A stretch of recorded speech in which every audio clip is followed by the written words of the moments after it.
Hey guys, Stephen Cohen here. This is our second installment of the series on Eicha. In this video, we'll be doing the first Perek of the Megillah. Just before I start, however, a hoda'ah to HaKadosh Baruch Hu that has the zechut of doing this video from Eretz Yisrael. Here's the view in the background.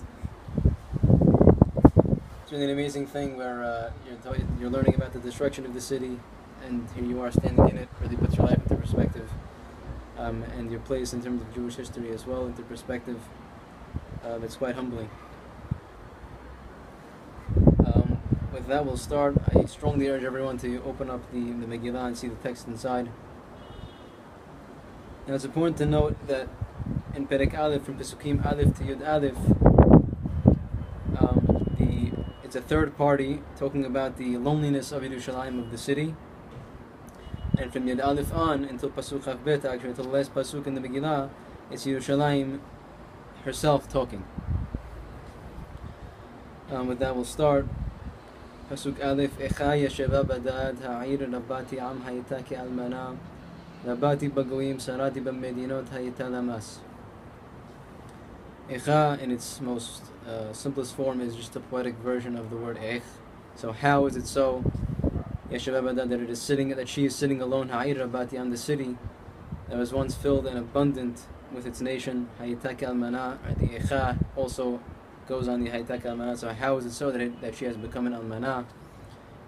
And she could be an Almana, meaning in terms of either the husband being Bnei Yisrael as a result of their sins being thrown out of the Aretz, or God as a result of Bnei Yisrael sinning and being thrown out. God has left Eretz Yisrael as well in terms of Yeshashkacha.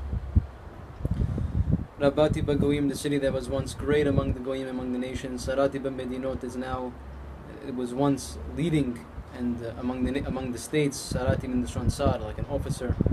Hayata Lamas has become Lemas, meaning the Mas Obed, as slaves. Now, just a little deeper into the word Eicha, the Midrash connects the Eicha of Yeshayahu Navi, which is and the Eicha Moshe Rabbeinu of Eicha Yisrael Lebadi, and they note that it's a result of Eicha Eta Lezona of Bnei Yisrael becoming like a Zona, which we talked about in the introduction to the series.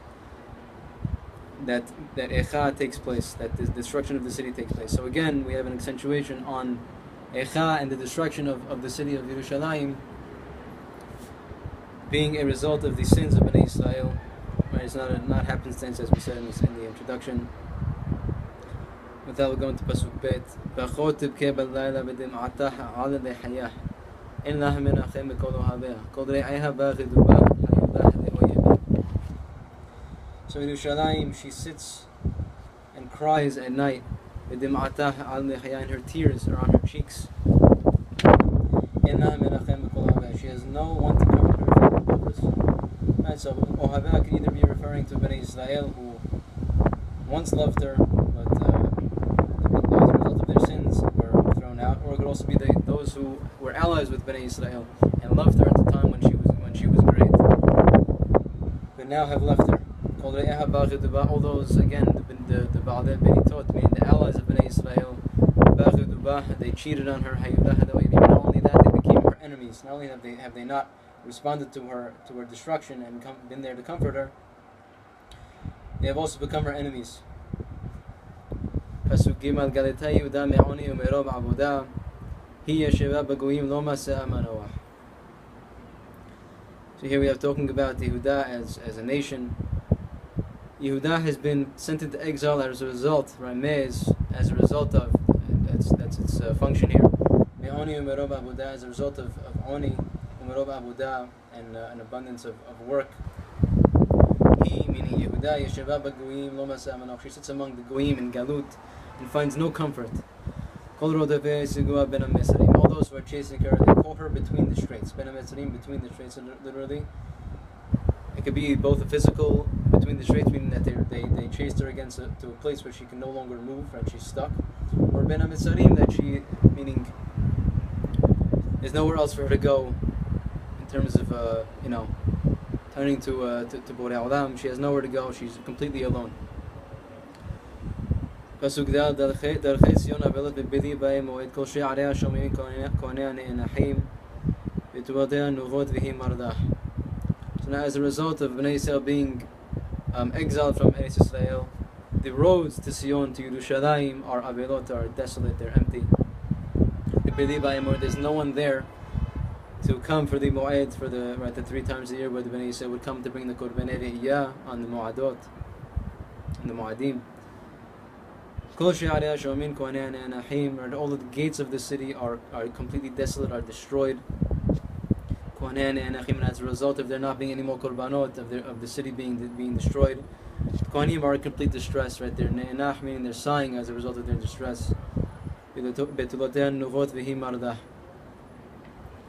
betulot of the city of Bnei Israel, of Yerushalayim, they're in grief. In the Shon Yagon, which we say in the Tefillah every day, in the Shon Yagon, grief, V'hi Mardah, and V'hi, meaning Sion, Mardah, as a result of all these things. It's bitter for her as a result of all of these things taking place.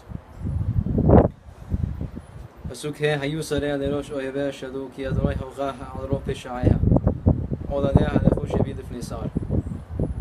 Here we have the enemies of Yerushalayim, of Bnei Yisrael, becoming leaders, right? They're rising to the top. Oyeveh Shalu, right? The enemies of Bnei Yisrael again have found shalva, tranquility. They found tranquility. Because God has again the same word as in Nuvot in the previous pasuk. God has brought grief on Yerushalayim and Bnei Yisrael as a result of her tremendous sins and tremendous abundance of sins. Right, her younglings, right, her children, right, they've been sent into captive before those who are causing her pain, her enemies. And again in this pasuk we have the accentuation that the yagon that is brought on Israel, the grief that is brought by God on Israel, is a result of her peshaim, of her transgressions in terms of the relationship, which we also saw in the introduction to the series. Pasuk Vav, Vayesev bat Zion kol hadara, Yusarek ayalim lo lamase u'mir'eh, ve'yedechu b'lo choach lefnei rodef. Right. All of the beauty has left Bat Zion. This could be in terms of the beauty because it's now destroyed, or that meaning the people that were once that made her beautiful are now gone, and therefore she has lost all her beauty. The officers of the city are like ayalim, which are adult deer, right? Not like an ayil, which is a ram. Adult ayal, which is an adult deer.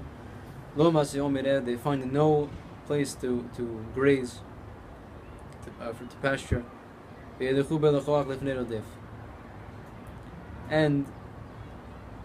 they walk with no koach, with no strength before those who are chasing her. Right, so it's ka'ayadim, right? The pasuk is read Hayosarek ka'ayadim asher lo matzeu mir'eh, and as a result of there being no food and famine, they run with no strength because there's no food, there's nothing to live on. Before those who are chasing her. Pasuk Zayin. Zachara Yerushalayim yemei onyaha umrudeha. Kol mahamudeh asher hayu mimqedem.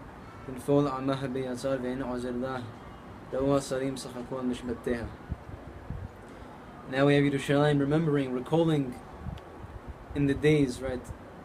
Bimei, right? Yemei is like Bimei onyaha umrudeha, in the days of her poverty and her rebelliousness, and her rebellion. Right? She's recalling all the things, all the expensive and beautiful things that she had in the old days, before she was sent into Galut. And the Zachera of the beginning of the Pasuk continues into the Binfol Amah Beyatzar. She remembers her nation falling into the hands of the enemies, and there's no one there to help her. She has nobody left. Right, the enemies see her. She's remembering them, seeing her, watching her going into Galut, and laughing at her mishpateha, meaning from the Shon Shabbat, meaning that has come to an end.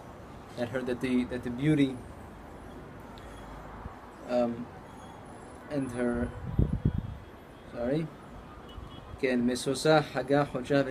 meaning that her beauty, in terms of her holidays, in terms of Rashi Chodashim, in terms of Shabbatot, have come to an end. There's no more holidays for them. And as a result, the enemies are laughing. We also see in Pasuk He, Shabbat Misos Tedbenu Nepach Le'eben Mecholenu, from the same Lashon. Pasuk Het, Het Chata'a Yerushalayim Al Ken Lenida Hayat. Kol Mekabedei Yizidoa Kira U'ervataha, Kam Hine En Chavat Tashu V'Achor.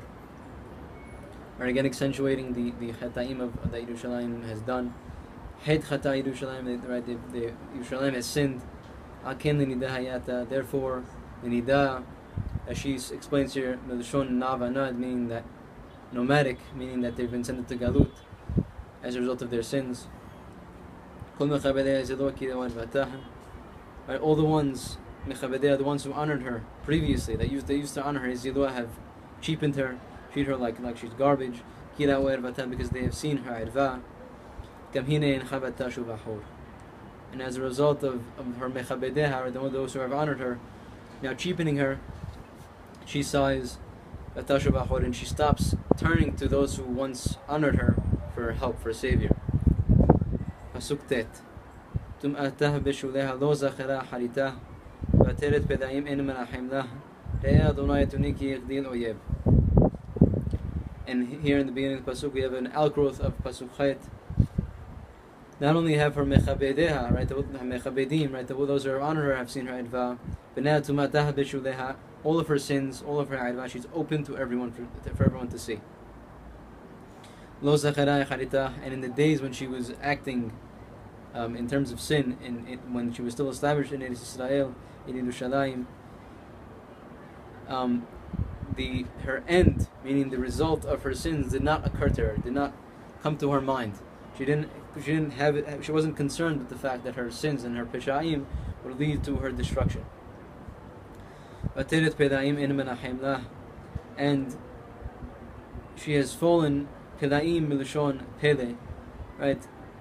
In its core means distant, meaning that it's distant. Her yedidah is distant, meaning that she has fallen in a way where no one can imagine. It's unimaginable that this has happened to her. No one can believe that it has happened, and that her yedidah has been so great, so tremendous. Again, there's no one there to comfort her. She's completely alone.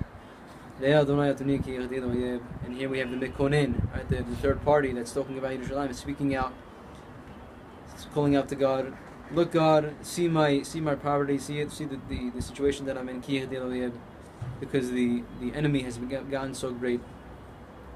Pasuk Yod, Yado Parash Sar Akol Mehamadea, Kira Ata Goyim Ba'o Miktashah, Asher Tzivita Lo Yavo B'Kahal Lach. Here Rashi explains Yado Parash Sar, the hand of who has been pointed Parash Sar. And she explains Ammon and Moab, and we'll see because of the end of the pasuk that's the reason why he explains this way.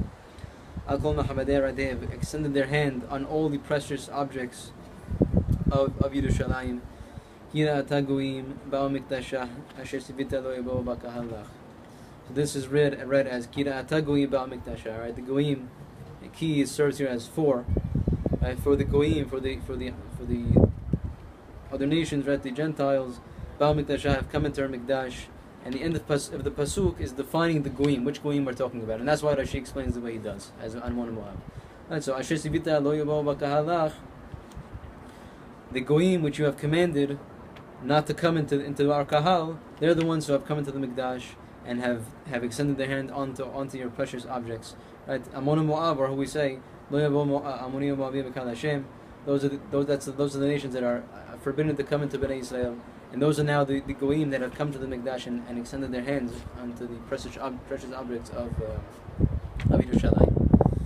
Pasuk Yud Aleph, Kol Amah Ne'ena Chaim V'Akshim Lechem, Natenu Mahamaddehem Be'ochel Le'ashib Nafesh, Re'eh Adonai Ve'abita Ke'iti Zoledah.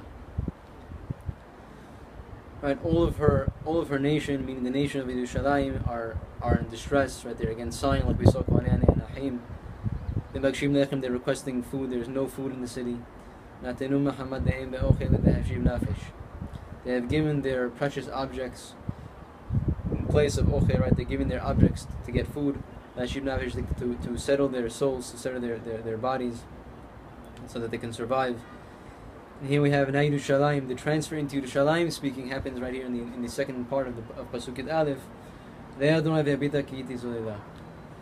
Look, God, and see. Abita, right? Habit is sort of a distancing. As Harambam explains, because I have become zolila as a result of famine, meaning that I'm focused so much on food. All I can think about is tearing up the next thing that I see and eating it, because I can't survive unless I have food. And the zolila is like I'm ready to be metarif, right? To destroy anything I see in terms of ripping it apart and eating it.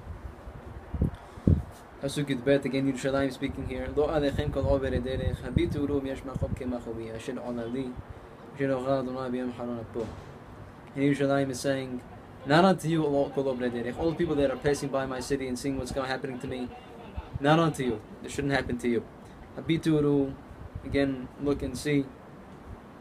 Yesh machob kemachovi, if there is a pain like my pain, asher olali, that God has caused to happen to me, that God has done to me. That God has brought Yagon, right, again the sorrow, which we saw in Pasuk He, on the day of his anger.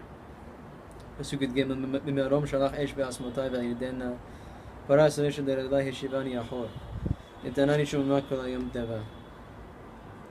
Right, Mimarom from the Shamayim, shalach esh be'asmotai ve'yidena. Here the anger of God is equated to fire.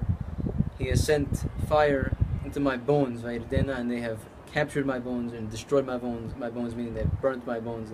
I'm being burnt by the anger of God. Right? God has set a trap for my legs. And as a result of him setting the trap, I have fallen backward. I fell into the trap. Right? He has made me desolate. And all of the day I am in complete pain. Niskad ol pesha'ai beyado yistarigu alu asabari yachshid kohi netanani Adonai bidelo ochal kum. And niskad, there's no other word like it in the Pesukim. You can explain it here as kashur, meaning that they're tied. The yoke of all my transgressions are tied beyado. Right, but yistarigu alu asabari yachshid kohi. Right, yistarigu melashon istabbechu, meaning they've become so intertwined. They've become in a net. Right, there's like a net of peshaim, of transgressions, and they have come onto my neck, yachshid kohi, and they're choking me and reducing my koach. They're diminishing my strength. Netanani Adonai b'dei ochal kum. God has put me in the hands of whom I could not get out of. I can't get up from their hands. It's so strong, and the pain and the destruction is so great. I can't get up from the enemies that I'm among. Here, I'm not sure if it really connects so much, but I thought to explain this, meaning that they're tied to me and that I can't get out of them. I'm being choked by them. Harambam explains in Shemana Perakim, in his Shemana Perakim, and in the Mishneh Torah, that when someone is so ragil, right, he's so entrenched in a certain avon, in his misdeeds, it gets to a point where the punishment for his misdeeds is that God removes the ability for teshubah from him. And so here, perhaps that niskadol pesha'ai, meaning that it's tied so much to me, there's no way out of it. Meaning that the only way that I could learn my lesson is that if I'm sent to Galut, and there's no option for teshuvah for me here, because they're tied to me.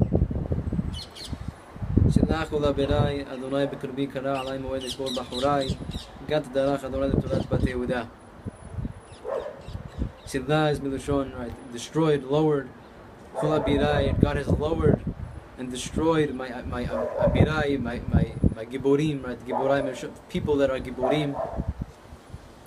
Right? The giborim that are within me, God has lowered.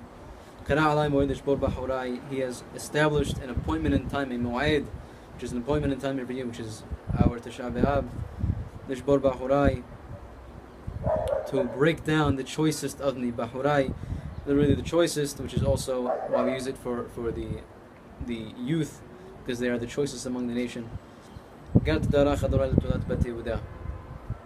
And God tramples on the betulot of Bat Yehuda like one tramples on grapes in a wine press, right? To extract the wine from them, to extract the grape juice from them to make the wine. So too God is trampling on the bitulot of Bat Yehuda. And again, an imagery in terms of blood as well, meaning the grapes and the bread and the wine that comes from the grapes being equated to dam here. Al enne pasuk tetzayin al enne ani bochaya ani yored hamayim kirach b'meni menachem yeshiv nafshi hiyu b'nai shomim ki gabar oyeb. Al enne Yerushalayim is saying, on these, meaning the lowering of my bahurim, of my giborim, and the breaking of my bahurim, and the trampling of my betulot. On these things, ani bochaya, I'm crying. Yerushalayim is crying. Ani yored hamayim, and my eyes are flowing. The tears are flowing from my eyes like water. And here the double wording is for emphasis, right? Someone who's crying, right? In terms of the ta'amim, it's an ani bochaya ani yored hamayim. So you can hear there the pain and the crying in the ta'amim of the pasuk. Because very distant from me is someone there to comfort me. That means they're far away. Someone who's going to comfort me. There's no one there. Someone to settle my nefesh. My children have become desolate. Why? Because the oyev, the enemy, has gotten so strong. Sorry about that.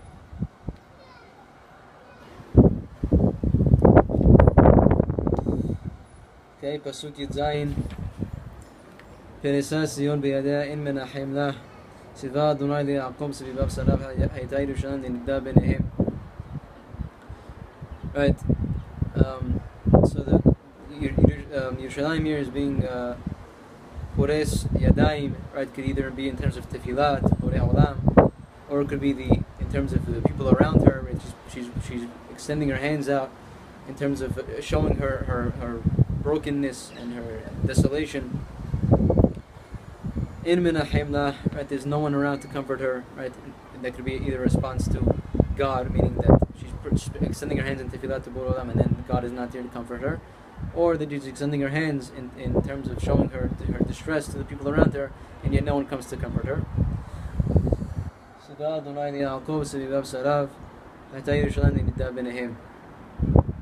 Here it's Siva Adonai Al Yaakov, right? Yaakov is that God has commanded unto Yaakov, on the nation of Yaakov of Israel, Sebibav Sarav, that those surrounding him should be to enemies and should be there to pain him. Yerushalayim has become as a niddah benehem. At the same way in Yishana died that you're mitrachek from Echet niddah, so too, but Yerushalayim has become like a niddah to the nation surrounding her. Pasuk in Hayat Tzadiku Adonai Kifi Umariti Shimunachu La'amim Uru Machuli B'Tulotai U'Bachorai Halechu B'Shevi. Right, and here we have again accentuating that God is just for doing this and just for kicking us out of the Aretz. Right, the God again Tzadiku Adonai Kifi Umariti, because I have transgressed and I have been rebellious in terms of, I have rebelled against His word, against His mouth. Shimunachu La'amim. They're not clapping for me. Listen, all the nations, and see my pain. My betulot,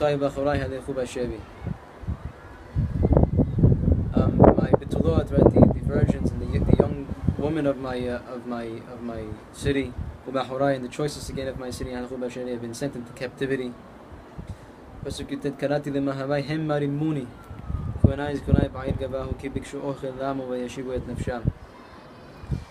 Right, I have called to those who love me, who have once loved me when I was a great city.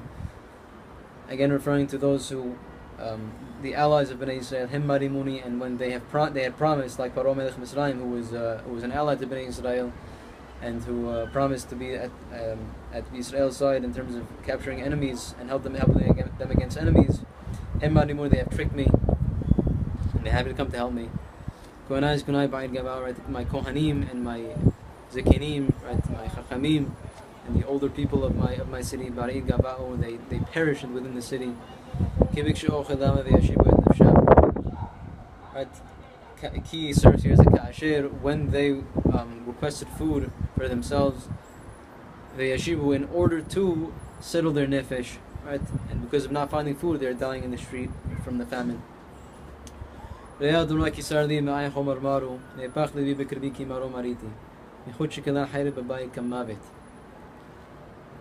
here we have Yerushalayim speaking out to God. Look, God, kisarli, because it is so painful for me. Right, my insides, my innards are burning. Again, accentuating a tremendous inner pain. My heart is literally turning. It could be within inside of me because I have rebelled. And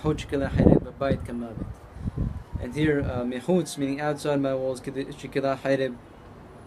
meaning outside. The harib is meshakelet, right? It's killing, and especially here we see in Bereshit Perek Chav Zayin Pasuk Mem He, Lama Yishkal Gam Shenechem Yom Echad. There, Ribka is talking about losing Yitzchak and Yaakov and Esav in one day. So Shachal is used in terms of a mother losing her child. Babayit Kamavet, and not only is it outside but also inside, within their home. Babayit Kamavet, it's like death.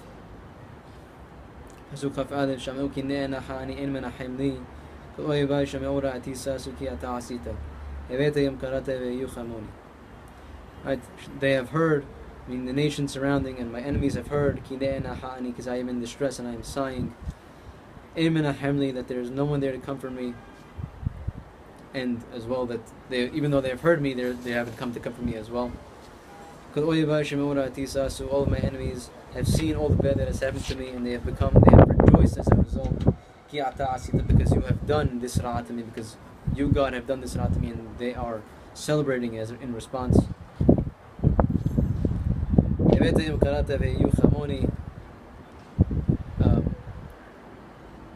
Here it's Halevai, right? The Rashi explains Halevai, you should bring unto them the day that you call that. You should bring a mu'ayd unto them the same way you brought a mu'ayd unto me in terms of my destruction. The same way you called out a mu'ayd to destroy me, call out a mu'ayd to destroy them, and they should be like me, ve'yu chamoni. I'm just back. I forgot one point in Pasuk Chaf. There's a remes to Parashat Ha'azinu, to Shirat Ha'azinu. So again, just wanted to see the connection between the Torah and here and the Megillah. Pasuk Chav Bet, last pasuk in the Perek, and here it's according to some it's the Mekonen speaking again, back to the third party talking. But all the ra'ah of the oibim, right? Again, coming off the last pasuk, discussing that they should have a moed of their destruction like I have had. All of their wrongdoings should come of the oibim should come before you, and they should become aware. You should respond to them, the olel damo, and you should act on that, on seeing their na'im. The same way you have done to me, for my transgressions, do to them.